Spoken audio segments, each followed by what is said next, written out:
Hey everyone, thanks for tuning in to this episode of Real Talk. Just a couple things to note before we get into today's show. If Real Talk has impacted you, we would love if you would take a minute and leave us a 5-star review wherever you get your podcasts. This is a huge help for us in promoting Real Talk to those who have never listened.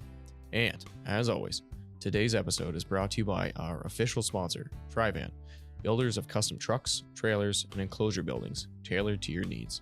Be sure to check them out at www.trivan.com. A huge thanks to them for making this conversation possible. Now on to today's episode.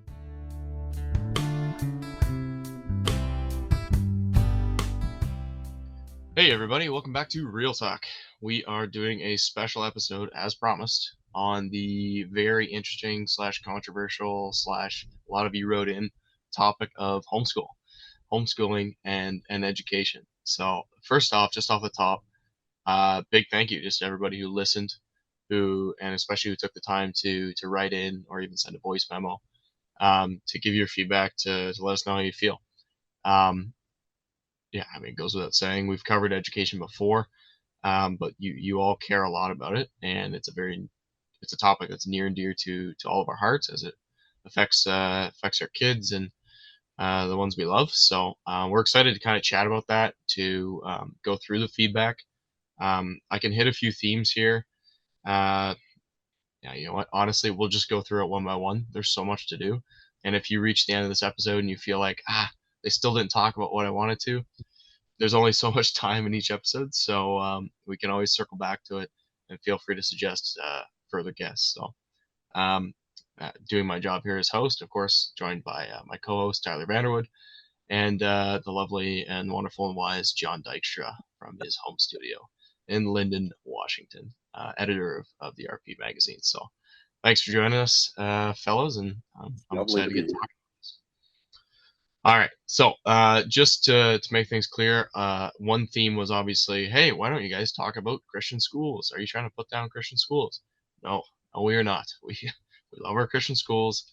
We just wanted to explore the issue of homeschooling, as it's a new one. We haven't covered it on the podcast before. So if you go back to the very beginning of this podcast, which admittedly I don't really want to direct you to, because we were very new to the podcasting game. So please only listen to the guest. Yes, exactly. It's a little cringe for us as the host, but we had a great episode in terms of Jason Heemskirk was our guest, the principal at Guido. Fantastic gentleman, and very well equipped to speak on Reformed education and models of education as well. So that one, honestly, is still one of our most listened to 4 years later, and that's a great primer on what the school system, what the Christian school system can offer. So check that one out. And then Ty and I did a feedback episode, which is episode 2, on that topic. If you're looking for further thoughts and feedback from the community at the time, and then also episode 62 with John Wynia, that was on the Canadian Reform League of Schools. That was Ty and John sat down and did that episode. So we have covered that topic before from the school standpoint, from the league standpoint. And so this was from the homeschooling standpoint. So I am going to start with the first one here. And this is, I think we had a general agreement based on the feedback we had. And this was the point that Andrea brought up about the baptismal vow. Are you fulfilling your baptismal vows if you homeschool your child, or if you send your kid to a Christian school? Generally, people seem to agree yes, but there's some nuance here. So I'm going to throw it over to you, John. I know you have some thoughts on this, and then we'll go around the horn. Yeah. With our baptismal vows, we are promising to educate our children in the doctrines of God and just the knowledge of God. And we do that in front of the congregation for a reason, because there is a very real sense in which we are all in this together. So that was kind of a point brought up too. Are we all in this together? If some of us are in Christian schools, and then some people go off and do their homeschooling thing. And I think Hillary Clinton kind of said it this way: it takes a village to raise a child. And there's a sense where that's true, because it takes far more than parents' efforts. We can be very grateful for how many other people help us along the ways.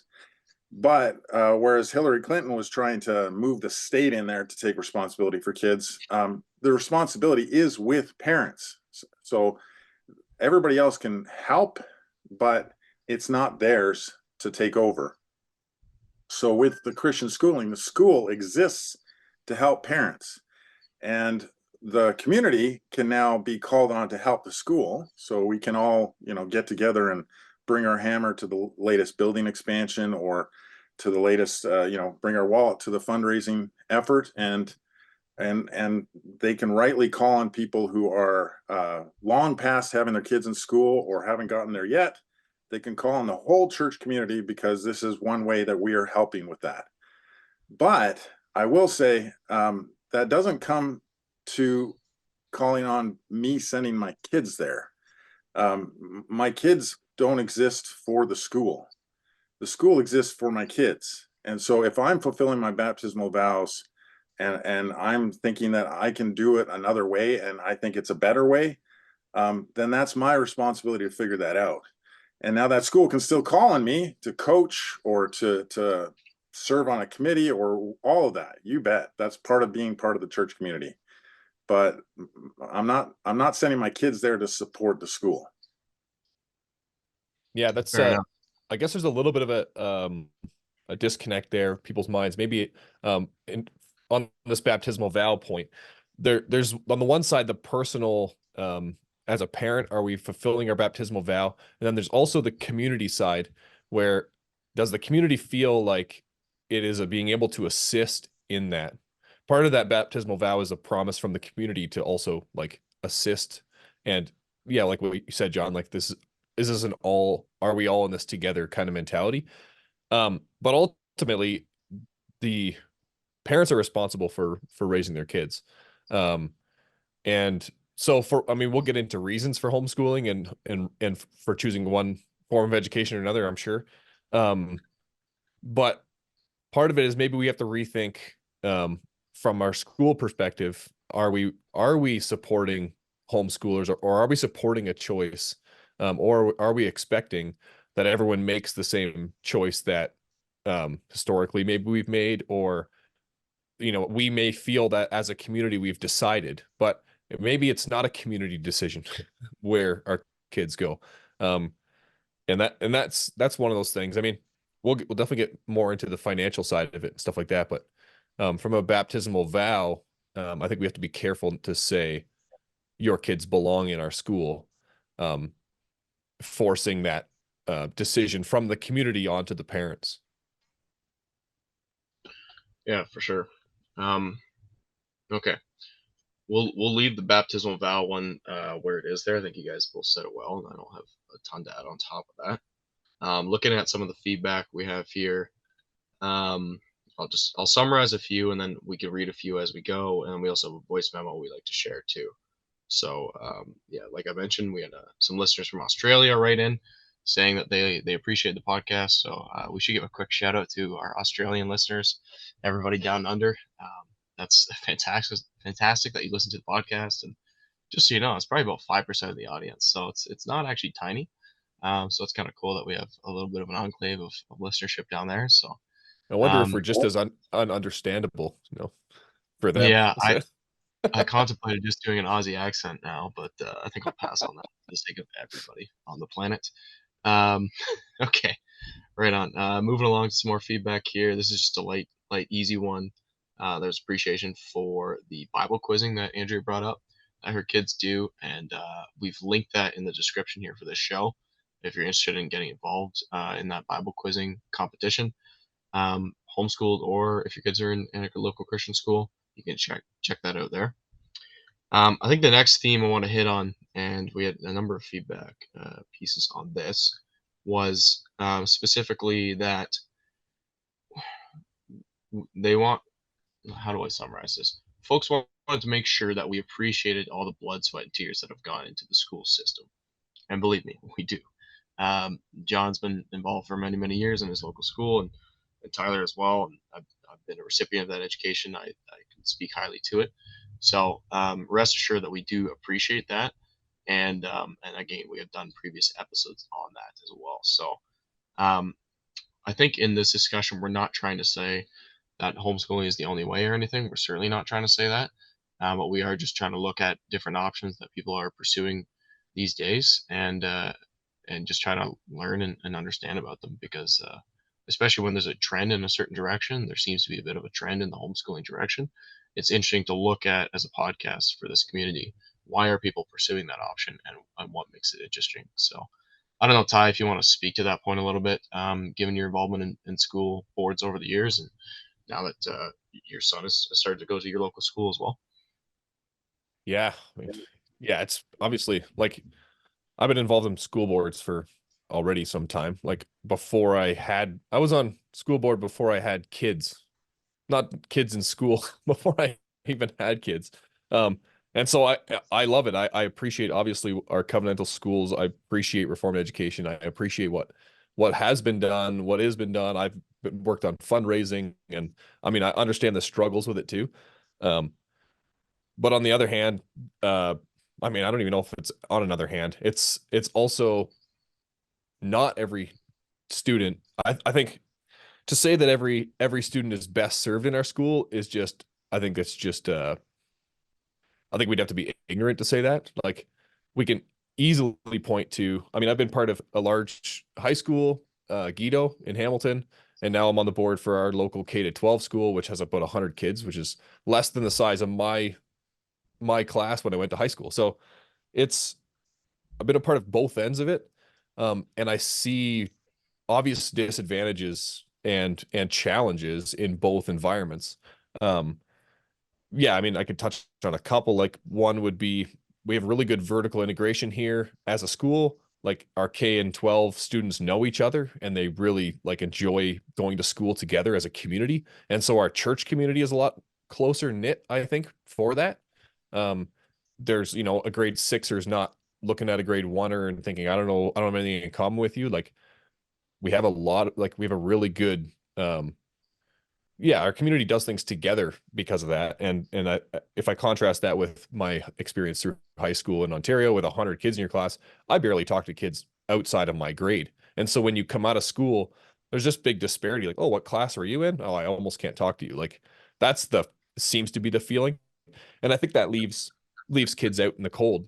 In the small community, it's also tough. Like if you don't have a diverse group of kids, for kids to become friends with, sometimes you end up with a kid who's just left out for literally 12 or 13 years of their life because it's the same kids for 12, 13 years. And we see that here in our school. And there's challenges on both ends. And so to say that, either model or any model of Christian education is the best for every kid is just, I think it's just a lie. And so I think some of the feedback that we got also touched on like we have to pick homeschooling for the right reasons, but that is, I think, a reason why it might be legitimate to consider homeschooling for sure in our community. So, yeah, I mean, there's lots more to get into there, but maybe I'll leave it there for John. Yeah, blood, sweat, and tears of our grandparents. A big thing. A lot of teachers didn't have any sort of retirement benefits. People were just scraping by to get the dues. The stories told the generation before mine was, people living in converted chicken coops and still setting aside money for Christian schooling. So like blood, sweat, and tears, big time. That is actually why I wish that we would talk more about homeschooling, because I think it would be of great benefit to our schools, our Christian schooling, if we embraced competition and just saw it in the refining spirit. What is possible. People set aside put these great efforts in, not to create a school. They put these efforts in to give their kids a great founding in what God was up to in all spheres of life. So it was about the Christian education. It wasn't about the school. Now, if somebody's able to do that some other way, all the best to them. That's a wonderful thing. But why should they have gone to, Parkland Emmanuel Christian School when my mom was a first grade teacher? Because my mom was awesome. Like she can do a really good job with your kid. That's how our schools should be sold, is for what they are able to do for you. And so I was shaped by the class I was in. The guys that I was around were just stalwart men. I am thankful for where I was able to be. Well, I've heard some experiences where it might have been nice for some kids to be able to slip out of the group that they are in. If I had been in a different kind of peer group, I think I would have been shaped in very negative ways. But I had some great guys around. So there are schools can't be all things to all people. They can be some remarkable things. But let's go and see what these homeschoolers are up to. Hey, you know what? They're teaching rhetoric and apologetics and Latin. Hey, should we try and get that going in our Christian school? Could that be a good thing for us too? Competition can be a wonderful thing, and if our schools are the only show going, we don't even know what's possible. So I think the two together are just fantastic. A covenantal school has an obligation to try and meet everybody's need. That's what we're seeking to do, but realistically, we know it's not going to be possible. So we should be very open to parents looking out for their kids, being their number one advocate, and saying, you know what, we're going to try another way, not to throw shade on what our grandparents did, but because it's entirely in keeping with the blood, sweat, and tears our grandparents were willing to give to give their children a good Christian education. Yeah, I think that's a really helpful way to parse that, John. Not it's not specifically about having a school or even an institution, although that is a good thing. It's about the shared goal of a reformed education for our children, and whatever method that, whatever form that takes. That's a shared goal between homeschoolers and schoolers, if you want to use that term, Yeah. alike. Is it the same thing though? Like I'm just curious what John you're talking like are we operating the same institution that our grandparents made? Like if you think about the blood, sweat, and tears, like there's no more blood, sweat, and tears. I mean, there's financial sacrifice in a lot of cases, and it's getting worse, I would say, especially in some areas of the country, and it's challenging. But I think the reason we mention blood, sweat, and tears is because it's gotten so much easier. And we have the institution, so we appreciate the hardship.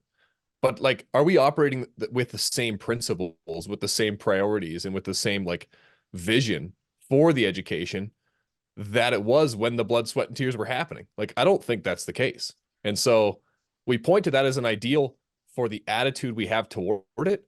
But is that we have the attitude toward the same it? Like, I just don't think it is. I think it's the priorities might be different. Maybe we're prioritizing sports. And if you talk to some old people who've started our community or started our schools, I think there's a lot of concerns with like the direction that maybe we're taking it. Maybe we're too focused on course selections and like from a board perspective, I've seen that for several years. I completely understand those concerns.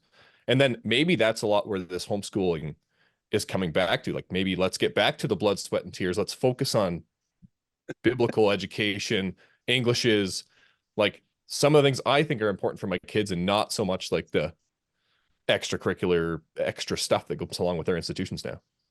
Yeah. This kind of, oh, can I go for a section? This kind of ties into like the reasons why people homeschool, and that was part of the feedback too. I'm struggling to find the exact quote here, but it was along the lines of, are people homeschooling for the right reasons, right?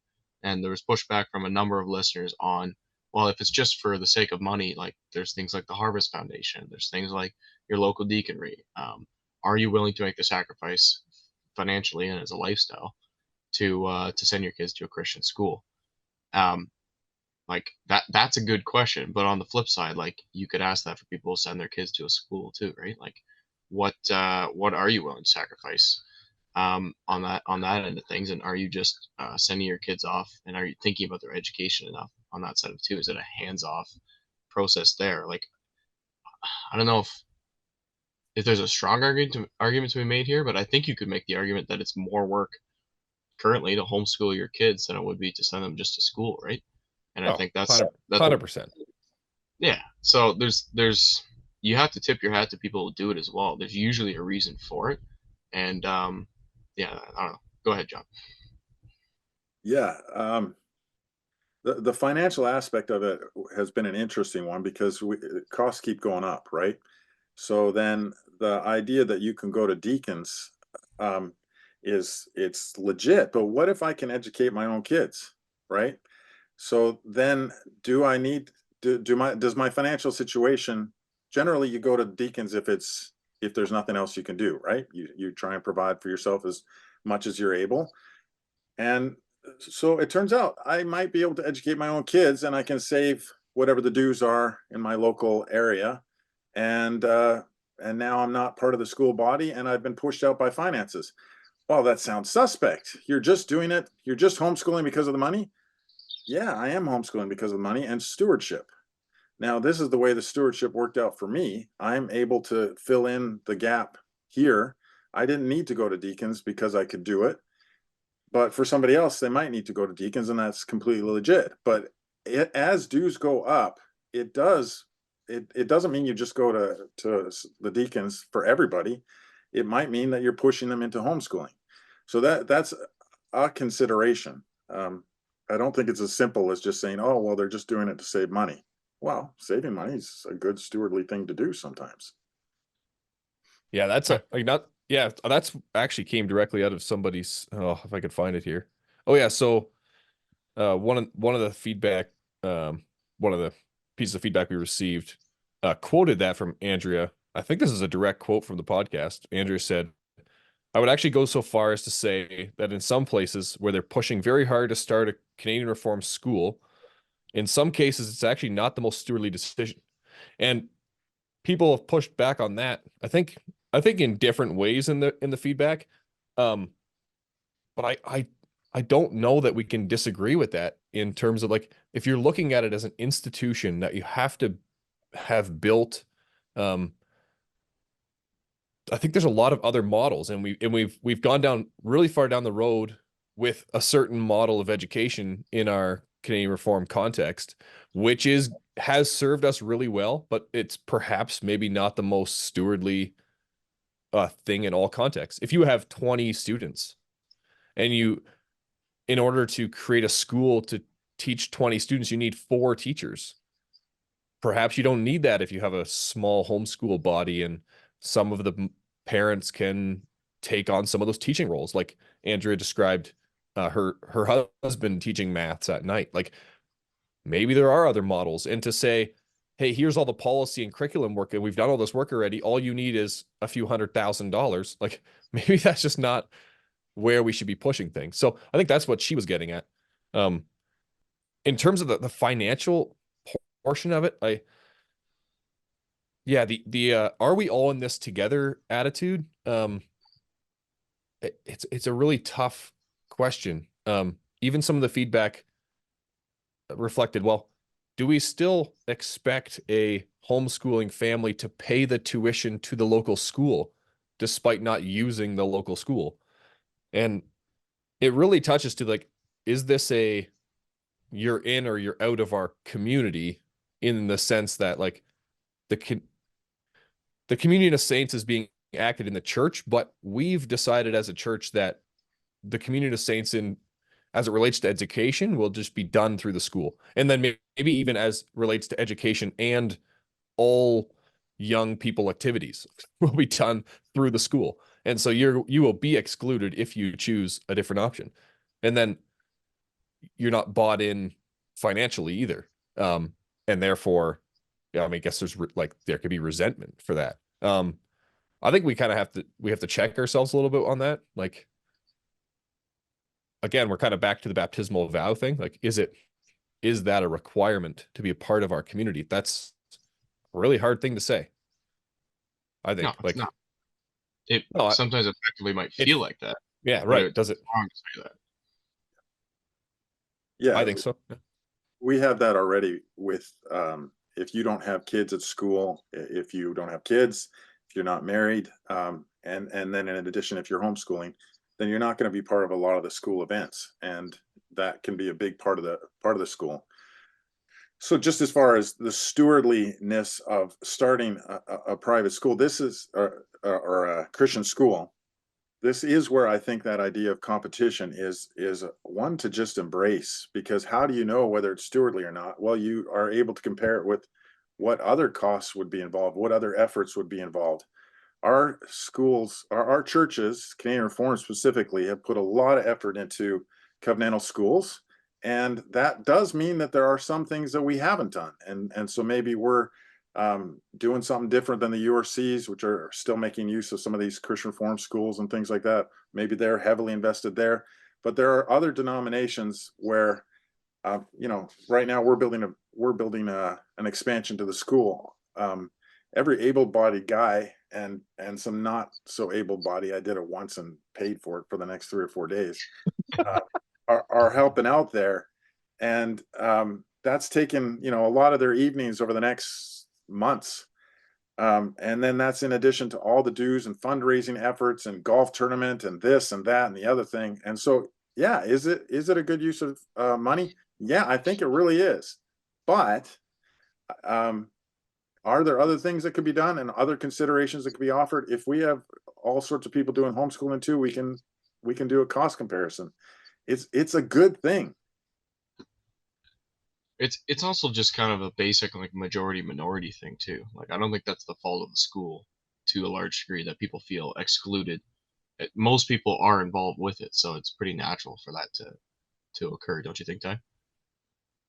Yeah, no, I totally do. And I think I made this point before we recorded. I can never get it straight because we basically talk about the whole episode and then we hang out for another hour with all our listeners. So, but yeah, like I had a conversation yesterday, actually on the way to a board meeting for our school, about we've been pushing, because it's the majority of our it's actually, I don't even know if we have any homeschooling families in our community here in Calgary at all, which is but it probably in the peripheral community, like other churches, Free Reformed, I know there's some. We've been, because it's a majority, we try to make a school that serves people the best it can. And a lot of that means because there's so many kids, they want a sports program. Maybe they want and this keeps going, course selections, more teachers for this, more, I mean, EAs, obviously. It becomes a bigger and bigger machine naturally because as a community, we do the best we possibly can to help parents with with their baptismal vow and educating their kids. I think one of the things that we may not always consider is that, do we leave some of our society community members behind, the ones who maybe aren't as financially blessed? Do we leave them behind by inflating the services or the education or the extracurricular offerings of our institution? Do we inflate the budgets of our schools so much that we, like what John said, leave them with no choice but to homeschool, or just leave them so strapped that, Harvest Foundation or the Deacons is their only option? Like, I think as boards of schools, but also as a community, I think we should think about that. It kind of goes back to the blood, sweat, and tears thing. Like, these schools, institutions that were built, 30, 40 years ago, they didn't look as big as they do now. And the financial load, while it was a large proportion of someone's salary, went primarily to really core educational things in like Englishes and maths. And now we have a lot of our budget is extracurricular sporting programs. And while I think that's all great, and I voted many times on boards to, yes, let's extend offerings, let's get more course selection, I think that's great for kids. I do think, like, have we considered, is this, we're inflating our tuition because of all the extra stuff? Are we leaving people with no choice? Are we leaving people perhaps like, I just want a more basic education for my kid because I just can't either afford it, or I don't think maybe it's they don't even feel like they're going to use the services the school offers because it's not what their kid's interested in. And so I think we see part of that sometimes is people sending their kids to other schools because there's more offerings. And then the other way, sometimes they're like, well, my kids don't do the sports thing, and well, like, maybe it's just an inflated budget, I'll just homeschool, and they'll do Bible quizzing because they're more interested in that. And that, I feel that's better for my kids. So I think there's something to consider there for sure.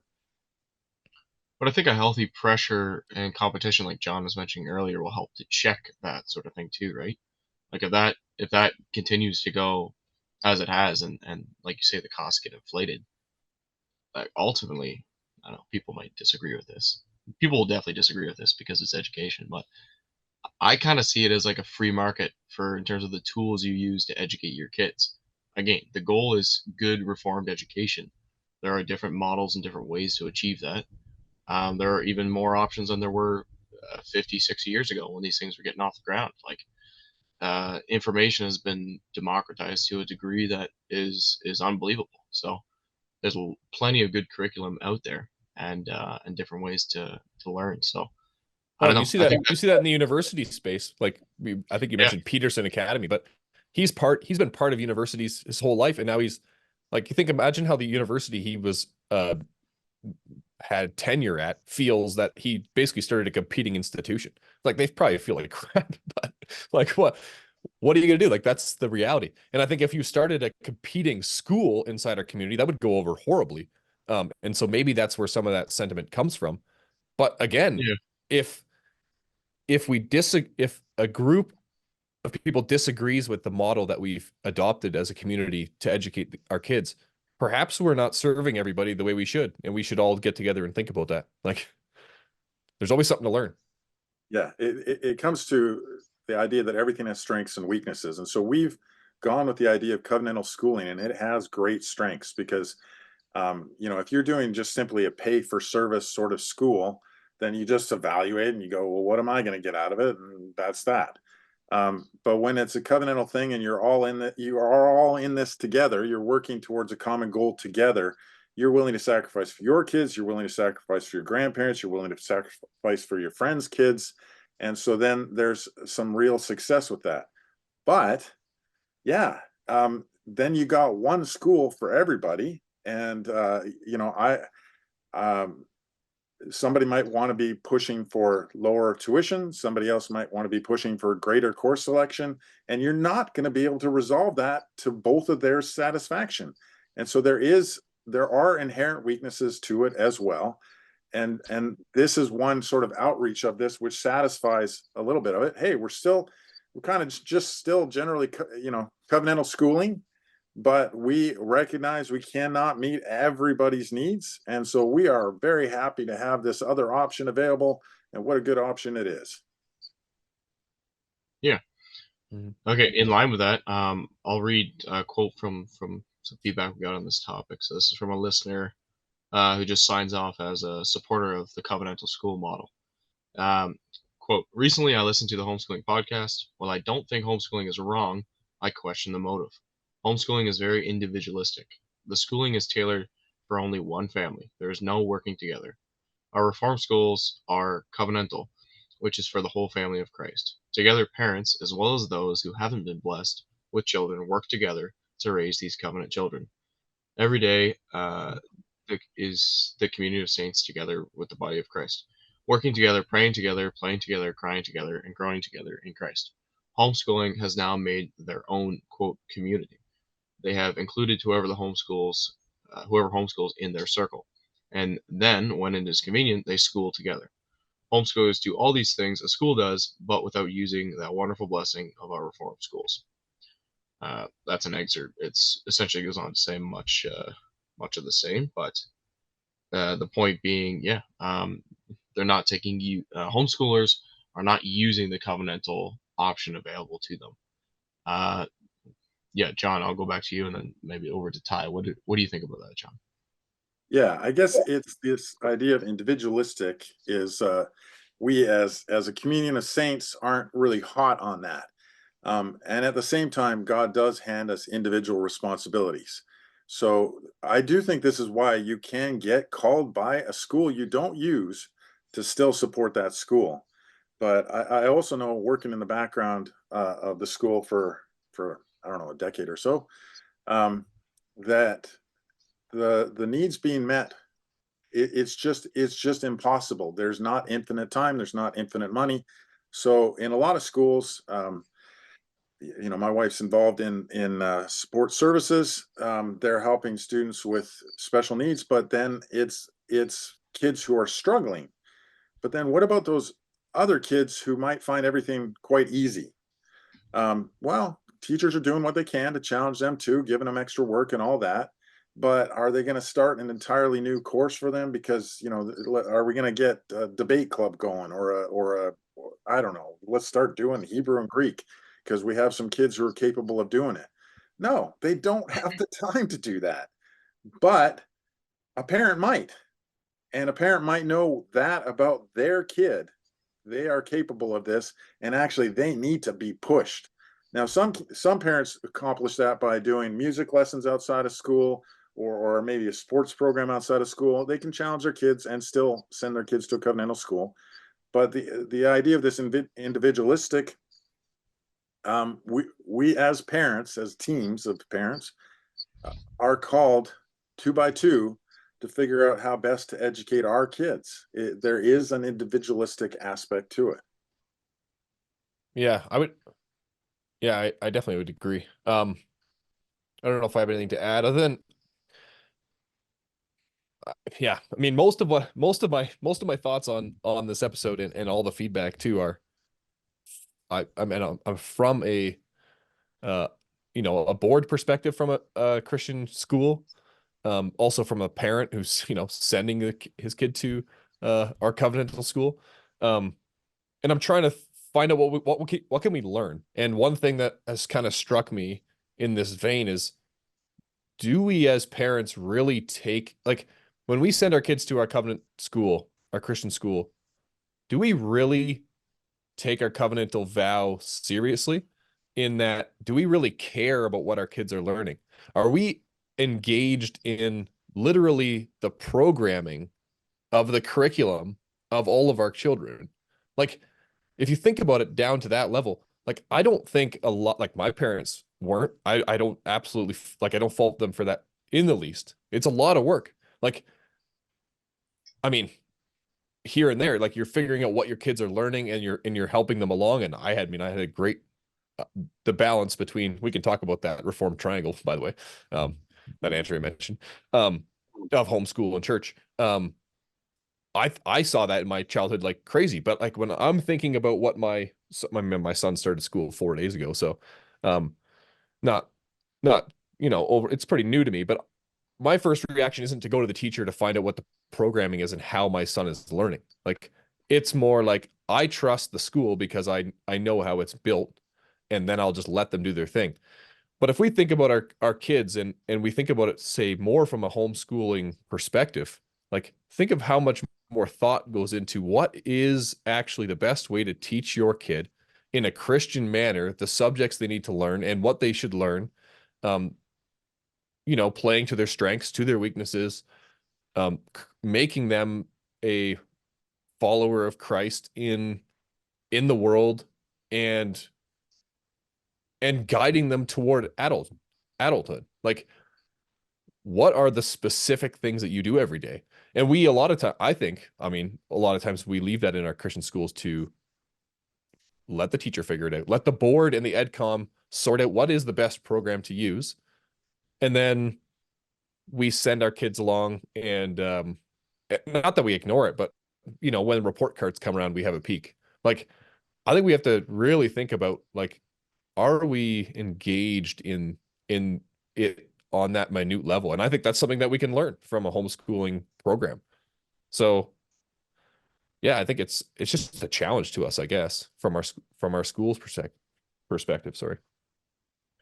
Yeah, I agree with that too. But picking up on that three-legged stool, that's another thing that stood out to me, and we kind of got into it, I think, pretty late in the episode. Um, that's an interesting one.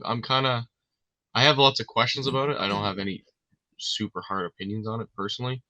But it seems to me that, well, you might, yeah. I'll throw it out to you guys in a sec, but I'll just to tee it up, like, home, church, and school. Is school in that equation necessarily equal to your local covenantal reform school, or is it reformed education at large through whatever means you choose in the marketplace of educational tools? That's a little bit more of a mouthful, perhaps, but yeah, go ahead, Ty, and then maybe back to John. Yeah. When she was describing this, I think I thought about it differently. And so not the concept itself, but why are we thinking about this concept? So hopefully I can explain this, but the Reformed triangle idea is you have home, church, and then the school.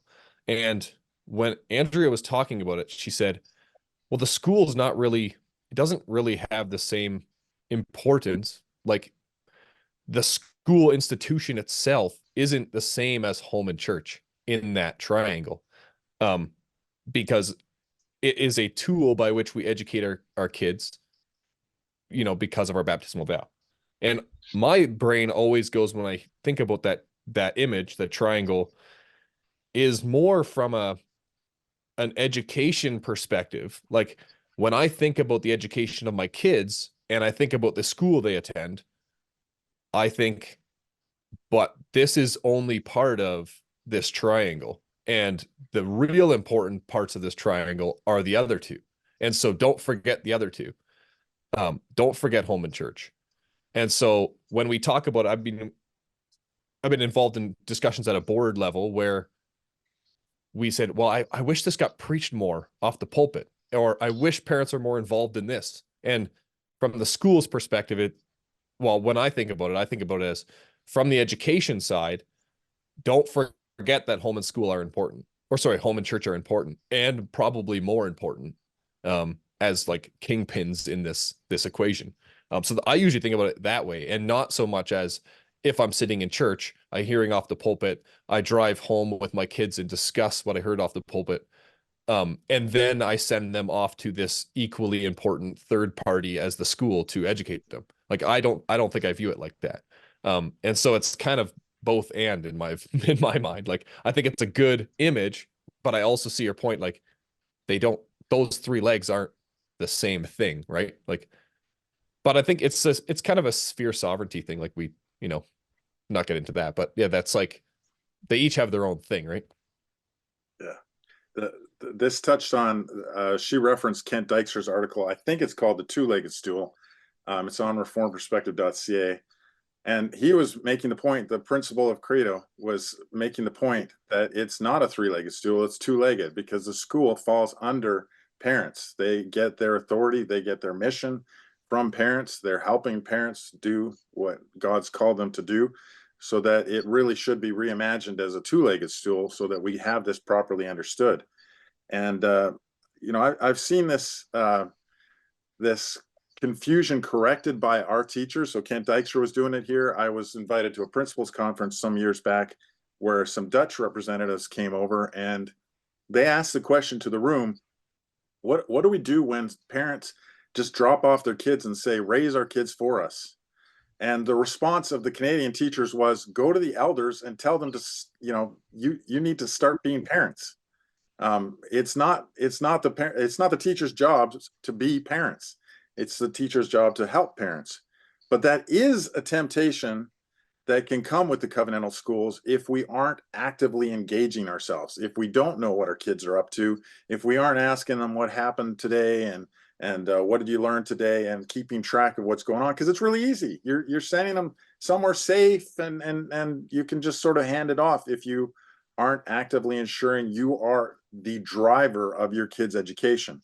So the teachers were all unanimous with that. So it was a wonderful thing to see. Our teachers know that they're not there to take over. But I do sometimes wonder if some parents are quite as aware that they are the drivers for their kids' education. Yeah. Okay. I'll just give one more thing. We're doing a post-secondary issue for the magazine coming up, and one of the questions that came up is, are our kids prepared after grade 12 to face all the trials of university? And so we're thinking, we should maybe ask the schools this. Well, who we should probably really be asking? We should be asking the parents. Are your kids prepared, and what did you do? What did you do to make sure that they're prepared for this adult stage of their life? Because if they ain't ready, yeah, sure, schools could maybe be stepping up more, but it's ultimately parents. Have you left them prepared? We kind of make that mistake too. Yeah. Well said. Yeah, that helps clear things up a bit. Okay, let's move to the voice memo we got. So this was actually from a fellow who was homeschooled growing up, but is now involved in his local school community as well. So he kind of appreciated it from both ends of things.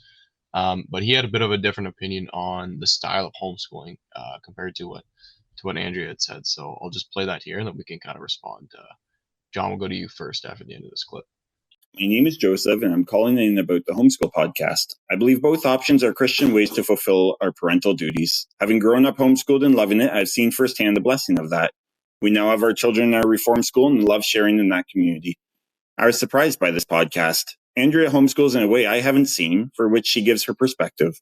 But I suggest she made homeschooling sound daunting and high level.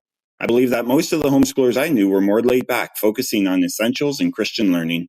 Also, her suggestion that should you choose to work, you can have someone homeschool for you is no offense to our reform schools. The blessing of homeschooling is the direct involvement in time with your children. Someone else homeschooling ruins the whole point. Should you be personally unable to homeschool, why not opt for the amazing schools with which we've been blessed through decades of community commitment? I hope listeners understand that there are differing methods of homeschooling, but also that our schools are a true gift for those who don't. Thank you for allowing me this time. There you go. John? Yeah, there are all sorts of options today for different curriculums for homeschooling, and a lot of them are pretty intense, and a lot of them can be a little bit more laid back. And I think especially in the lower grades, there's something where maybe not everybody, but a lot of people could have the option of homeschooling their kid. We've only done it with one of our children once for 1 year. Had a great time doing it. We're very happy to send them back to school. As far as having other people homeschool your kids, I don't actually remember that part of the conversation. That was a weird one that kind of struck me. I don't know if and listeners can certainly hold me accountable on this one if I didn't say anything at the time in the podcast, but yeah, that felt like a weird comment to make looking back on it, especially like I would think that if you're not, I would agree with Joseph on his feedback there. If you're not homeschooling your own kids, essentially what you're doing is paying for a private tutor, which in that case, yeah, you maybe make the argument that they provide a better education, better course selection or whatever. I could see that, but to say it's an offense to your local reform school, I would say that's a little strong for me personally. But I can certainly see where he's coming from there, and it seems like an odd choice, and I honestly don't know of anybody who's really done that to be honest. Sorry, it sounds like part of that from Alberta's standpoint was you could actually have other people's kids and get paid to do it. Oh yes, and yeah, so that might have been part of it in terms of because I think it was right around the discussion around working while you're, which was something Joseph pointed out too, working while you're homeschooling. And so she said she took on a few contracts here and there, but you could hypothetically, at least in Alberta, I don't think this is a thing in Ontario or BC. She didn't mention that. You could have other people's kids and then be compensated from the government for doing it. I think, yeah, it's. I get that there's lots of different ways to do homeschooling. I don't. Yeah, I think it's the time with your kids, and then also the really personal attention you're giving to your kids' education. That's the real strength in homeschooling. And then I mean there is the financial side, but also but yeah, I think if you lose that, then I would agree. Like I would attempt at the very least to send your kids to a reformed school that know. They also have the ability to just integrate your child more than likely. Yeah, I will chime in that there are all sorts of reasons to do it, and so different people have different reasons, and so a challenging curriculum for your kid that maybe is not happening in the same way at your school or same grade level. It's a big thing to skip grades in our schools. Almost doesn't happen anymore. And maybe your kid needs to just take something else, and they're self-driven. So you can imagine, okay, you know what? I'm going to go do my part-time gig over here. Maybe I'm even working in my home office. Shucks, my kid was working downstairs while I was working here. So I can imagine circumstances where it'd be wonderful. And I think a little bit of the point of what we're doing here is, your kid. So what is working for your kid? That's your decision you got to make. Well, it's interesting if we think about it, like we talked about this with Jason Heemsker back in the day, and maybe with John Winey as well. But if you think about it from a sphere sovereignty perspective, like the state can't tell you what to do with your kid. Like, Yeah. you're the parent; it's your responsibility. The church provides obviously biblical direction in terms of the principle of how you educate your child, but the church, I don't think, can tell you how to educate, like what tool you use to educate your child. No, or am I being too facetious here?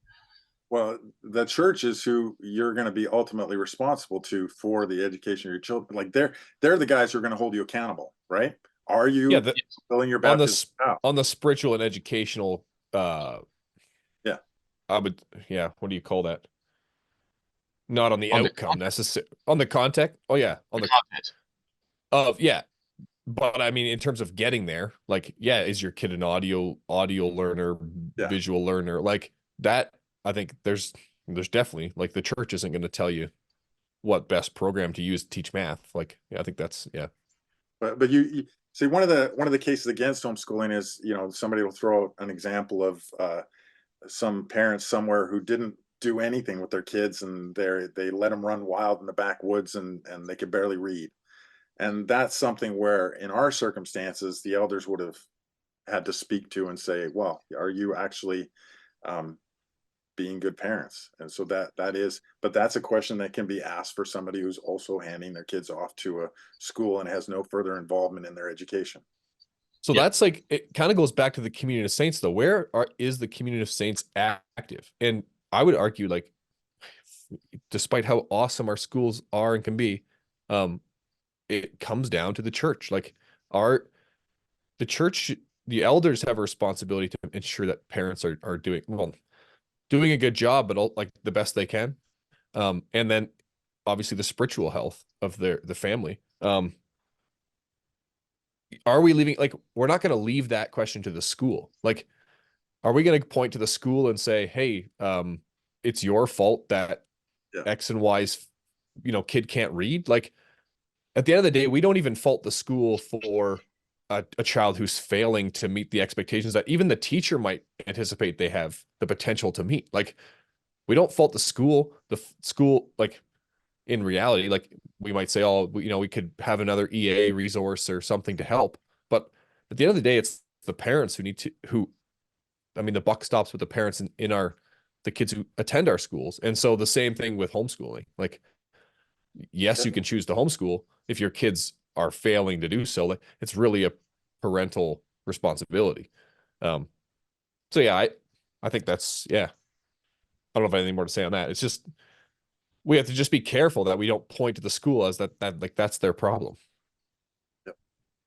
Yeah, it's the content. It's not the method or the tool necessarily. To John's point about running around in the woods like a bunch of crazy people, like, that's fine if you want to go that natural way, so to speak. Or what was it? I think it was Charlotte, somebody's Charlotte May or something. Or I always want to say Charlotte's Web, but it's not. It's gonna come to me. Anyways, it's an open way of educating your kids, basically, which is very It charitable. must be Charlotte May. It sounds like kind of Appalachian, Somebody's gonna be annoyed because I'm butchering that. But the point is, yeah, accountability comes from the church, but parents have the responsibility and the right to choose how that gets done. It wasn't all bad feedback, for the record. Here's a quick quote from somebody who appreciated it. They said, "Thank you for this podcast. We had homeschooled a bit when our kids were young, but there was very little support in our reform circles. In my opinion, homeschooling or hybrid schooling needs support of brothers and sisters in Christ in our reformed communities. Now we actually have one senior high online schooling again. We leave it as an option for our kids if they're motivated to do so." So, appreciate that from a listener as well. Is there anything else we want to cover, guys, before we sign off? Is there anything that you felt that we should still talk about? Yeah. I just feel by the nature of this episode, it might be just worth repeating how much we've all been involved in our Christian schools, and how much, maybe not quite blood, sweat, and tears, but at least a little bit of sweat that we've put into it. We think I know that they're well worth the effort. I'm happy to be a part of it. I'm happy my kids are going to it. Mm-hmm. Yeah. Yeah. I mean, obviously the same thing from my end. The only other thing I would say maybe is the challenges that Andrea said at the end of the podcast. One being to our schools. Another thing I think that we could probably learn is from the specific programming perspective, where do we get the resources that we use to educate our kids? And she said a lot of the educational resources, programming, curriculum is developed off of the provincial standards. And I thought that I had never really thought about that as like there are Christian resources. Like she mentioned, it's actually a Canadian Reformed resource group out of Carmen, Manitoba, where she gets a lot of her resources for homeschooling. And I had never really thought about that from our covenant schools. Can we take those Christian resources and spin them to accommodate or to meet the provincial standards?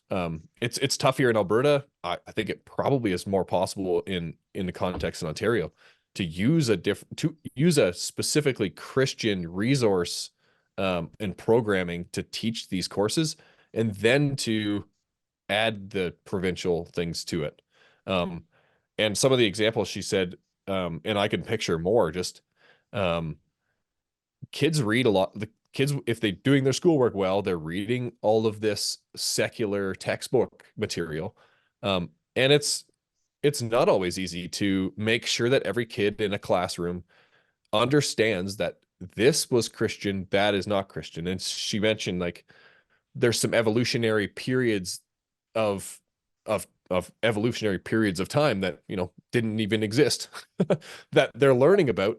And if you don't get across to the kid like that's actually evolution, they leave the school either believing something wrong or with just question marks. But I'm not sure if that was, I should really look that up. And then when they get challenged, like, you know, John said in post-secondary education, they get challenged by somebody who's pretty smart on the topic. They end up saying, oh yeah, okay, that's probably right. I remember hearing that.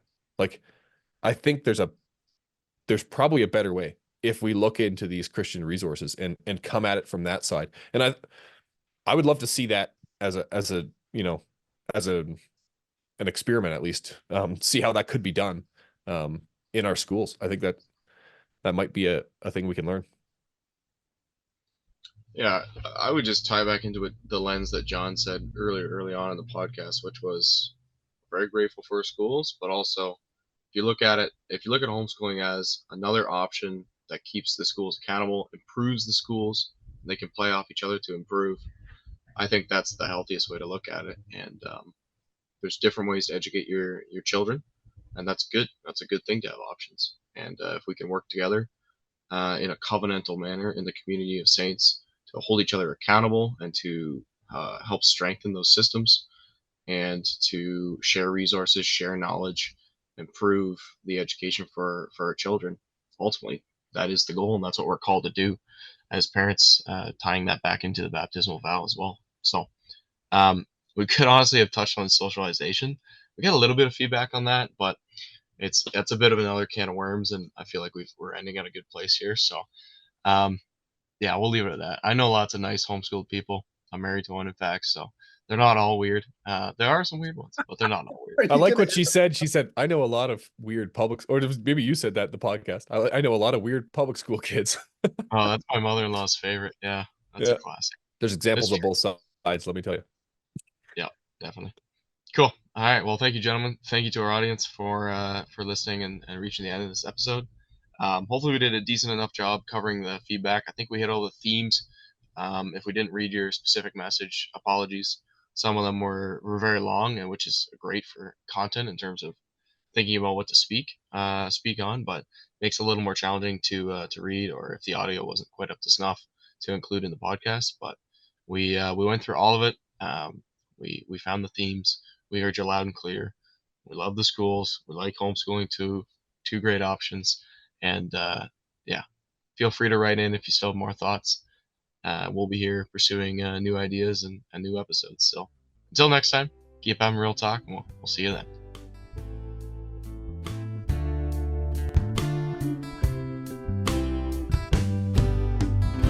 Thanks for tuning in to this episode of Real Talk.